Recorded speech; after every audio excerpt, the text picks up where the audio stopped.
親を探すわ。おいダメだ。変な気起こさないでよ。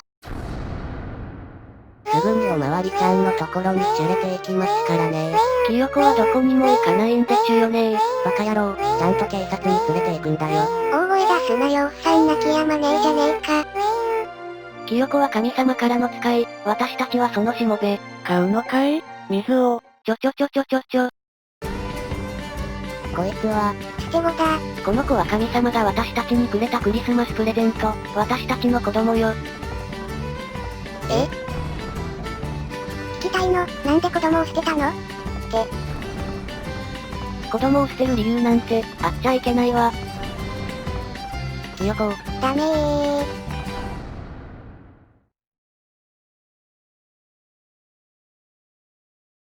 この動画は、以上の提供でお送りいたします。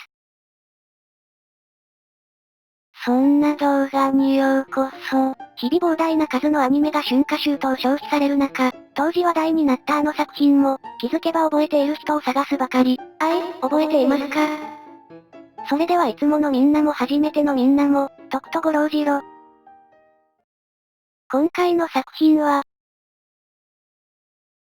平安京に咲く守りし者の運用、薄墨桜、ガロ。薄墨桜、ガロは、2018年に公開された、約1時間半の劇場版アニメだよ。これは2015年に放送されたテレビアニメ、ガロ、グレンの月、から端を発した劇場版タイトルだけど、その名の通り源流は、雨宮監督の特撮シリーズ、ガロ、だ。グレンの月は、以前紹介したガロ、炎の刻印に続く、第2弾のアニガロとして発表されたもので、世界観設定や、一部キャラクターなどの、シリーズ共通の設定以外は、すべて一新されている、前作とは完全に別の物語だよ。こちらは、会津を代表作に、タイガー&バニーでも有名な、漫画家、桂正和がキャラデザを手掛けている点も相まって、元の特撮シリーズによった展開が書かれるけど、味方側のキャラの掛け合いの調子で、独特なノリの物語になっているんだ。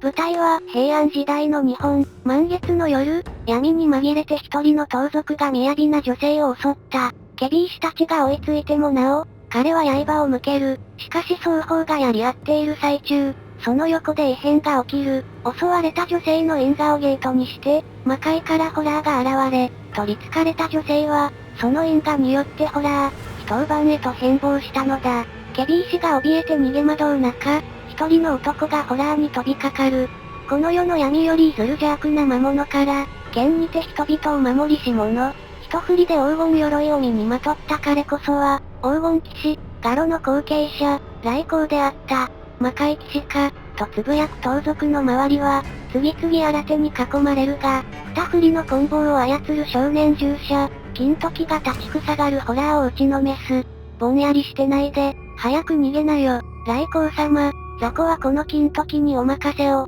我に返り、走り出す盗賊の横からは、あくびをしながら魔界奉仕の生命が、私がいなければこの程度のホラーさえ倒せぬとはな。生命の軽口に煽られてしまう金時と、それを諌める来光、三者三様に戦うその頃、盗賊は朽ち果てた古い大樹の元まで逃げ延びていた。手を押し当てようとも幹はびくともせず、彼はうなだれる。どれほどの因果を、爪というのか。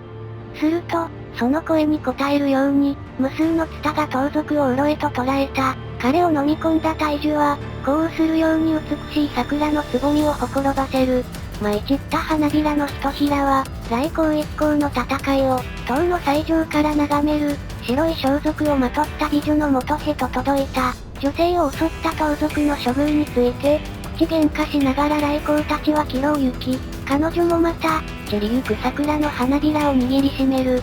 未練、あの巨大な枯れ木は、うろからうめき声を轟かせ、花の盛りを迎えようとしていた。翌朝、整形のための扇作りに励んでいた来光のもとに、ケビー氏が訪れる。昨夜金時が落とした扇を見つけ、自らの配下が殺された油工事で、時丸という盗賊を見たかと尋ねに来たのだ。最近のケビー氏は、新しい角野を探ってからというもの、身分に関わらずお構いなしに罪人を捕らえているのだという。ころ変わって、京の都の中枢、高級でも一悶着があった、時の権力者、藤原道長による大々的な宴が催されていたところに現れた大納言、坂上高村が、呪詛の容疑で捕らえられたのだ。道長への怨嗟が叫ばれる中、道長の仕業を囁く貴族の喉に扇が突きつけられる。白い装束に包まれた美女は、道長が召し抱えた陰陽師、明と言った。明は扇を下ろしに行く来光と金時、番犬所に向かう生命たちの前にも現れ、来光は昨夜感じた気配は彼女だとひらめくが、周りには見惚れていたようにしか見えない。ふてくされて帰ってしまった生命以外の二人は、100年も前に朽ちた桜、観光の忘れがたみである、薄墨桜が咲いた、と番犬所の稲荷から聞かされる。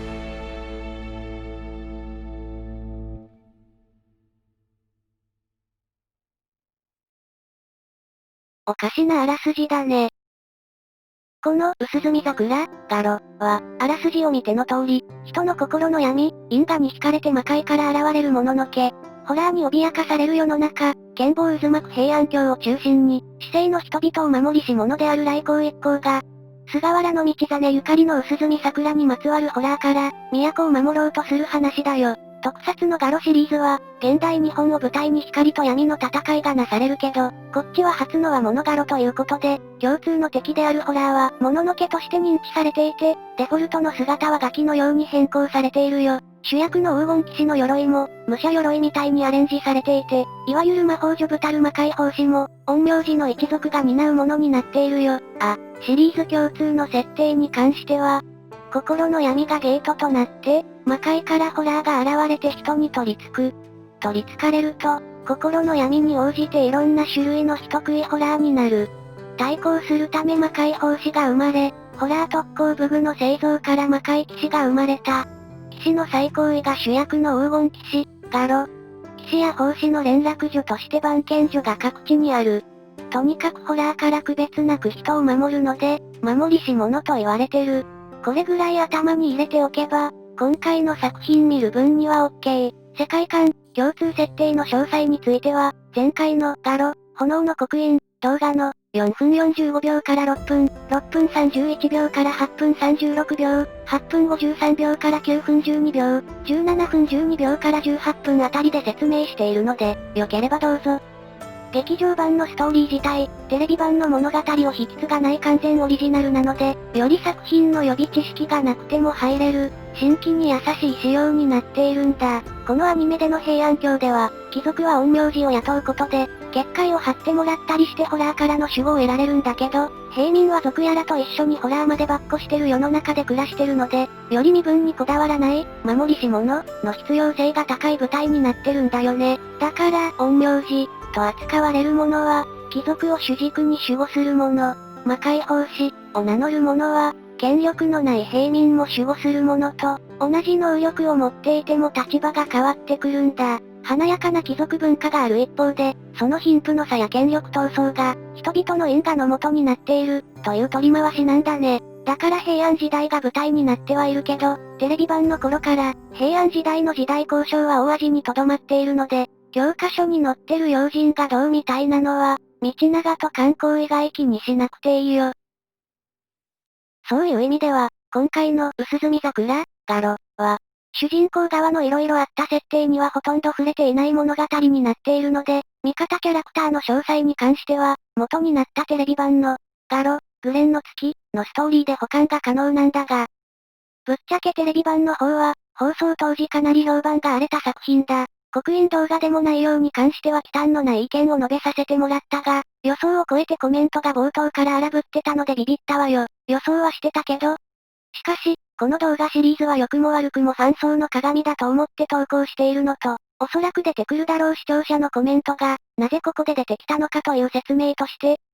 また、私自身にとって何がどう良いのかを正直に語る信憑性のためには、私自身が、良くなかったと感じることも、正直に語らなければいけないため、あえて前回は、荒れるのを承知の上で書かせてもらったわけだ。炎の刻印をリアタイし、かつグレンの月もリアタイした人間、としての意見をね。そして今、私はその劇場版である、薄墨桜、ガロ、を推しに戻ってきた。なぜか、それはあの世界が、見事なクオリティで返り咲いてくれたからだ。そこでまずは、薄墨桜、ガロ、の内容について話す前に、ガロ、グレンの月、放送時の状況について、軽くお話しさせていただきたい。総括すると、テレビシリーズの評判の原因は、現場のスケジュール調整ミス、という憶測がある。制作は、すべてのガロシリーズを手掛けている東北新社と、前作からアニガロを手掛けているマッパの共同制作なんだけど、ガロ、グレンの月、が2015年10月放送から2016年4月終了という中、その3ヶ月前から放送していたマッパ制作のテレビアニメがあった。牛音トラ、なんだよね。ブオルンとの共同制作であり、分割3クールで期間が空くとはいえ、こちらは2016年4月以降も放送が終わらない話数。かつバトルのアクションシーンも多いため、人員が割かれるのは想像に難くない。しかもさらに間の悪いことに、もう一つマッパ制作のアニメがぶち上がる。2016年5月公開予定と決定されたそれは、前作アニガロの劇場版にあたる。ガロ、ディバインフレーム、だ。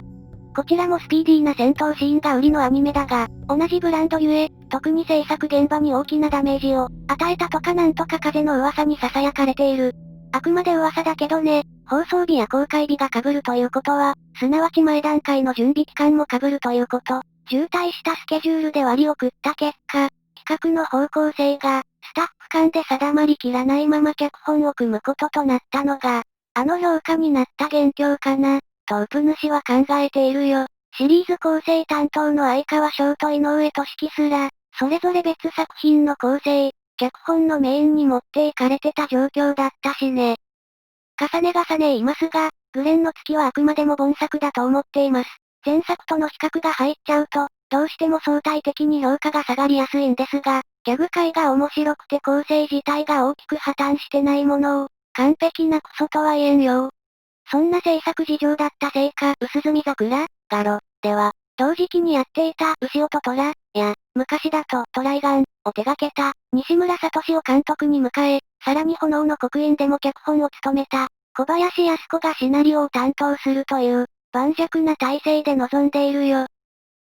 それでも、やはり公開当初はおっかなびっくりだったんだよね。それだけちょっとリアタイで体験するテレビシリーズはびっくりしたんだけど、実際映画館に見に行った時の感動と言ったら、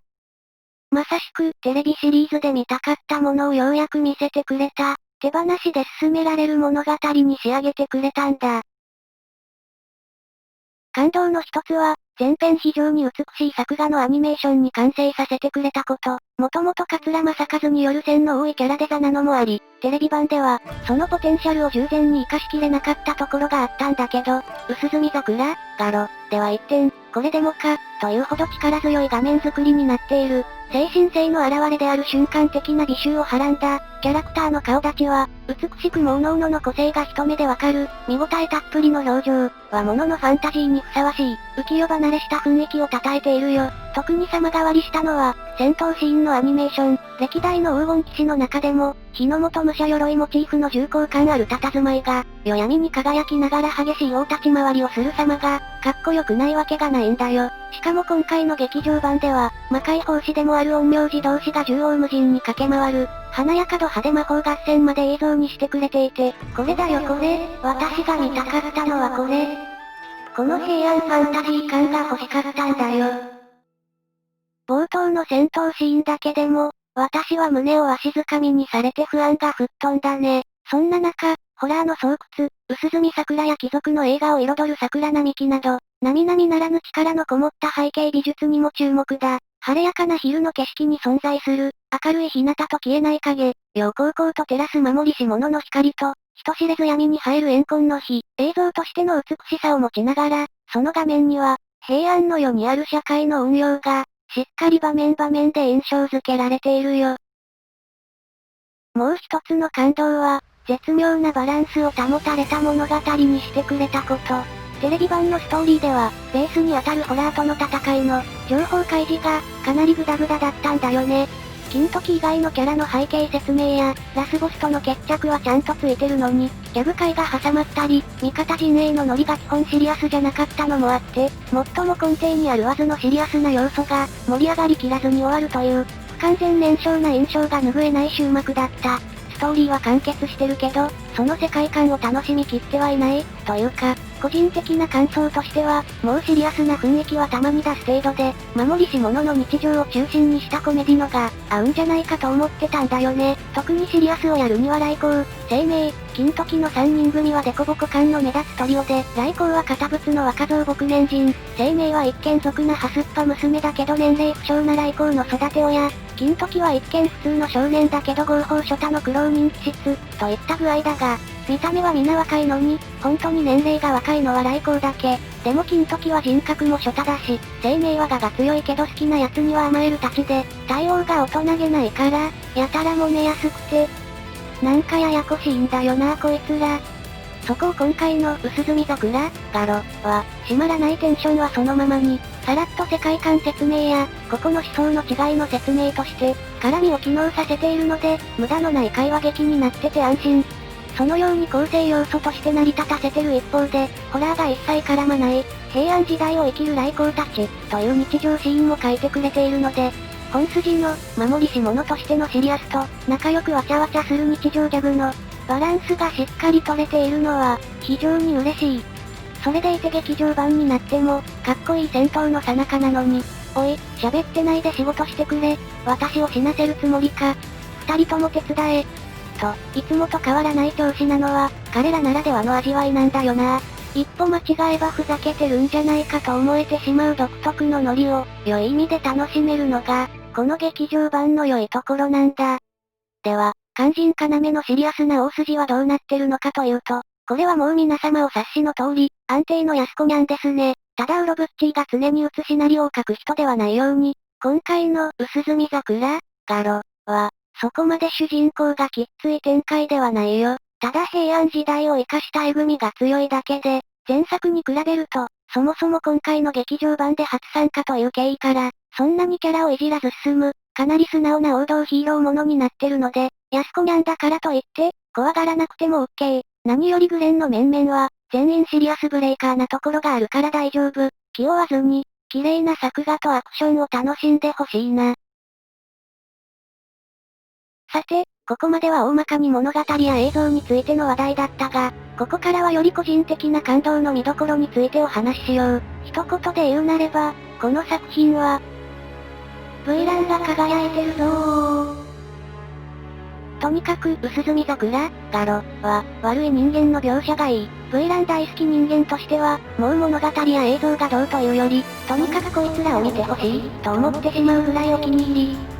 個人的にはこの劇場版、悪役を見るためのアニメだと思ってる。そんな節すら持たせる、魅惑的な、悪い人間たちを紹介しよう。公式サイトでの一番に流れる予告や、キャッチコピーを見ての通り、薄墨桜、ガロ、は、主役キャラが主軸ではなく、劇場版のゲストキャラ、アキラが画策する復讐劇の物語だ。アキラは表向き道長のお抱え陰陽師として使える身だが、訳あって道長への深い恨みから近づいており、意図的に彼の有能な手駒として振る舞っている。一見儚げだが妖艶な魅力を持ち、懐に入りつつ、手の込んだやり口で外堀を埋めていく知能犯だよ。それでいて、彼女は魔界法師としての実力勝負にも強く、根回しで来光、金時を一時的に無力化する一方、作中随一に強い魔界法師である生命とも、互角に渡り合う活躍を見せる、まさに手堅い劇場版悪役だね。このビジュアルの良さに CV が田中敦子というだけでも、純粋に眼福かつ耳福なキャラクターではあるのだが、彼女の進化は中盤以降、自らの思惑を明かし始めてから発揮される。なぜアキラがありとあらゆる手を尽くし、道長に復讐しようとするのか、その動機には彼女の個人感情以上の、非常に根深い関係が横たわっている。人類の発展を陰で支えてきた魔界の人間、守りし者の系譜は、ひいては悪しき者に立ち向かってきた人類の歴史、と言えるのだが、アキラを取り巻く者は、まさしくその人類が社会を発展させていく上で、人間自身が生み出してしまう、負の歴史に他ならない。それまで来航にはにとらめいた仕草をする以外、能楽師のごとくそこの読めない態度をとっていた彼女は、自分の身の上を打ち明ける時に、初めて負の感情をあらわにするんだけど、その時のアキラと言ったら、映像と声優の熱演が合わさってたまらねえ。そして計画が露呈してからというもの、道長に近づけば近づくほど、抱えていた恨みを惜しげもなく解放していく様は、さながら能面の海女が、般若の面へと変貌する貴女と言えよう。今回の物語では、最初から復讐劇と銘打たれているだけあって、作中では実際に復讐は何も生まないぞ。の発展系、復讐はやめろ、同じような人間を生むだけだぞ。という問答があり、これに対してアキラが素晴らしい役々アンサーを返しているので、まだ見ていない人は、ぜひとも本編で確かめていただきたい。私はこの辺りのシーンで嫌いになる余地が完全になくなってしまった。また、監督が白面のものの決め顔をしっかり再現した。西村監督だからか、終盤に行けば行くほど、アキラの目の表情が、えらく力の入った書き込みになってて、本当に良い仕事だ。静止画でもテンションが上がるな。CV 田中敦子でブチギレる美女は、思わず進めたくなる属性だ。だが、薄墨桜、ガロ、で見られる悪役はこれだけじゃない。そう、テレビ版で少年の悪さと高い政治能力を描写され、こと劇場版に至っては、ついに厄介さが前面に知れ渡った頂点の男、藤原道長その人である。もともとこの作品での道長は、見た目こそ品があっても内心は、権力を握るために何でも利用する非常な野心家、というキャラ付けで、実際本編で、好き勝手やってるのが描写されてたんだけど、来航たちがそっちに深く首を突っ込まなかったので、ヤバそうな割にはあんま表に目立たなかったな、という、微妙な評価にとどまっていたんだよね。ところがこの前評判は、劇場版公開と同時にひっくり返ることとなる。以前から道長は都の中枢に勤めている関係で、普通の人間でありながら、平安京を守護する陰陽師の術や、魔界騎士やホラーといった、魔界絡みの知識を得ており、それも自分の利にしようと考えてたのよね。一騎当選の武者となりうる黄金騎士を、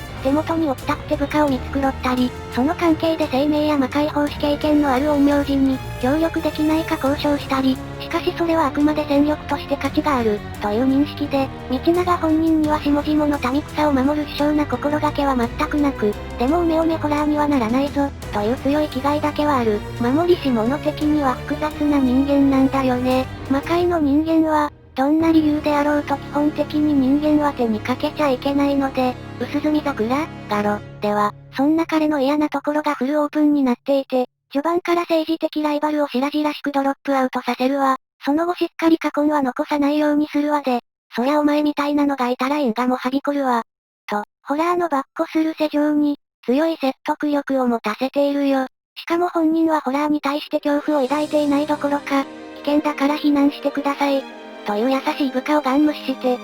私をたたろうとする亡霊出たの？直接見たいからどけ、と、ハイテンションで自分から近づいていく始末。さらに味方側が本人の暴露までさせなかったアキラの真意を、実派見通した上でそばに置いていたことが土壇場で判明するんだけど、その理由が最近面白みのある敵がいなくて暇だったから、な上に、いやーここまでやってくれるとは、思った通り面白い女だぜ。と返し、来航たちが間に合ったら間に合ったで、その後ろから、やっぱ魔界の人間一人くらいは買っておきたいねという姿は、常に余裕を持って優雅たれ、と言わんばかりの余裕しゃくしゃくっぷり、とにかく全てを勝利者の立場で物を考えてて、敵味方問わず平等に、上から目線で対応していく、道長の人間性が薄墨桜、ガロ、では惜しみなく表現されているよ。今回の都の危機の元凶なのに、本人自体は被害者であり、ただの人間だから守らないといけない、彼の絶妙なポジショニングは、これまでの所要を知ってるテレビシリーズ履修者のみならず、その劇中描写で、今回が初めてのご新規さんをも敵に回していく。いや帽子羨ましすぎるでしょゲフンゲフン。いやなんて腹立たしいやつなんだ。糖尿病になれ。こう思ったのは自分だけではないと信じたい。前作の敵とはまた一味違う。クソ厄介毒図としか形容できない今回の道長は、安子にゃんすら想像していなかった、絶大な悪役の位置に君臨していて、原因はどうやら、西村監督の演出と CV 担当堀内健優の開演の悪魔合体のようです。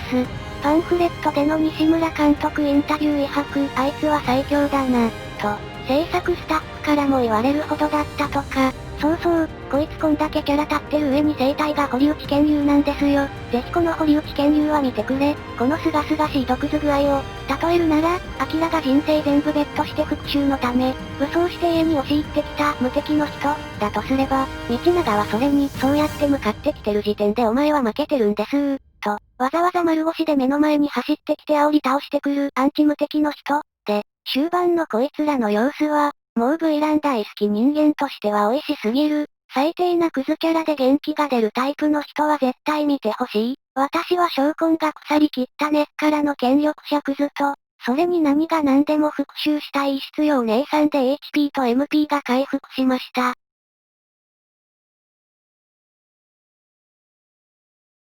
作品と悪役についての推しが大体発散されたから、じゃあ関連商品についてでも話すか。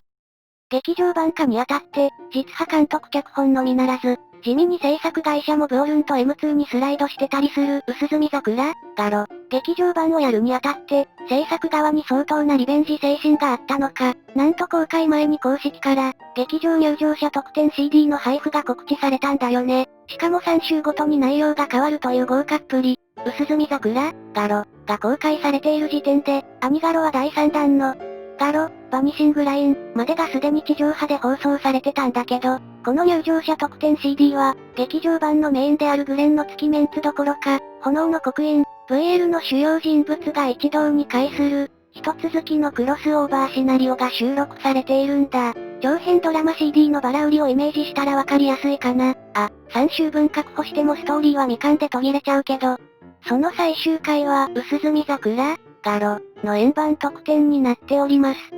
商売がうまいね。私は時間が取れなくて1回しか行けなかったんだけど、そしたらたまたま2週目の CD でした。最終的に偶数回だけ手に入ったよ。完結編は主人公勢揃いで激アツ展開だったね。ちなみにアニガロは、なぜか声優が被りがちなアニメシリーズで、刻印とグレンは主要人物の声優を敵味方問わず大部分を有用。VL はグレンの敵型が主人公に、それまでの主役級が軒並み敵型になる。シリーズものではあまり類を見ない状況が発生しており、今回の入場者特典 CD でも誰か一人は一人芝居をやる時間が発生しているよ。薄墨桜、ガロ、の円盤には、劇版サウンドトラックも収録されているので、劇場に足を運んだ人ほど、嬉しい仕様となっているんだ。ところで話変わるんだけど、個人的に今回の劇場版で一番嬉しかったの。安助が美味しいところをかっさらうような登場してきたことなんだよね。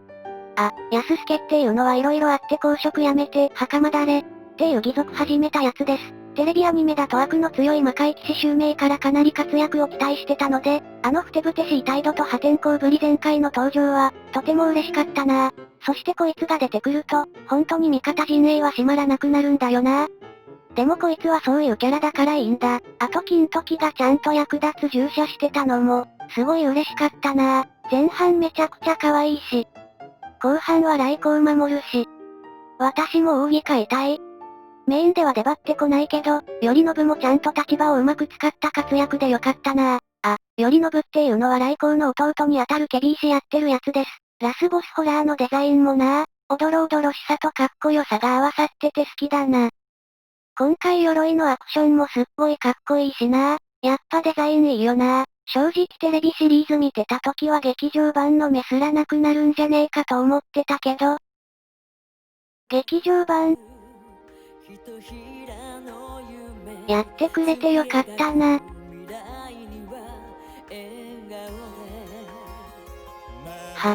失礼、ちょっと当時の気持ちが蘇ってしまって、あんまり締めっぽくなるのもいけないし、まとめに入ろう。今回の推しポイントをオープン。平安時代の背景を生かした、人情と業が作る王道物語。鎧と陰陽師が飛び交うきらびやかなアクション。本編を踏まえて昇華させた、劇場版という名の起死回生。薄墨桜、ガロ、を見終わった後、私は嬉しさで胸がいっぱいでした。絶対時間さえかければ面白くなる、と分かっていたコンテンツが、しっかりと時間をかけて名誉挽回してくれたこと、それがこの劇場版で示してくれた、希望の光だったのです。初主演を務める来光役の中山雅生さんも、さらに演技に磨きがかかり、アクターとして、今後の活躍への期待も膨らみます。脇を固めるベテランの実力も必聴の価値あり、シリーズをここで初めて知った人はもちろん、これを見る前の私と同じ、テレビシリーズだけ、触れている人こそ見てもらいたい。これもまた、私たちの暗黒を払う黄金騎士の物語なのです。それではここまでのお相手は、ゆっくりレ夢ムでした。また次のアニメ推しで会いましょう。邪魔したな。